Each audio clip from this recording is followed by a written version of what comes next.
Маккензидің зерттеуі бар. Олар айтады, жаңағы жалпы мынау кризис деген дүние жаңағы бәрі талқылай алады дегенге келеді. Мынау ішкі ортаның толық түсінетін дүниесіне қарама қайшылық орын алған кезде деп айтады.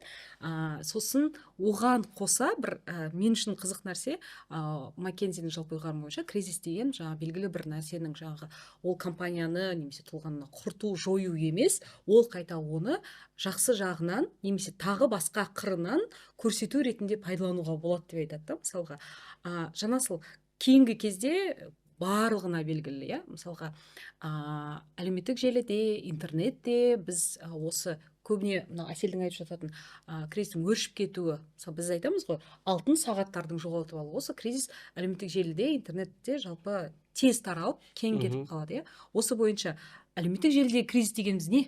Былай айтайыншы, пиарщиктерге немесе пиарға қатысты сұранысты арттыратын негізі осы кризистік жағдайлар. Кризистік жағдай болмаса, пиарщиктердің құндары бітейін деп айтады ма? Оларға сұраныс та болмайды. Өйткені адам проблема болған кезде ғана оның шешімін іздей бастайды.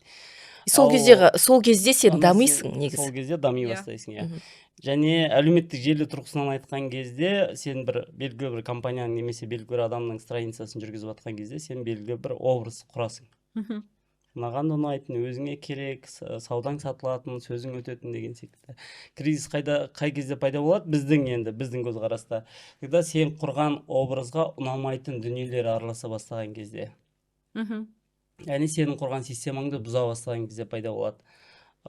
Және ең қарапайым түрі сенің страницаңда немесе сенің әлеуметтік желіңде бастыңа ұнамайтын нәрселер болып жатыр да.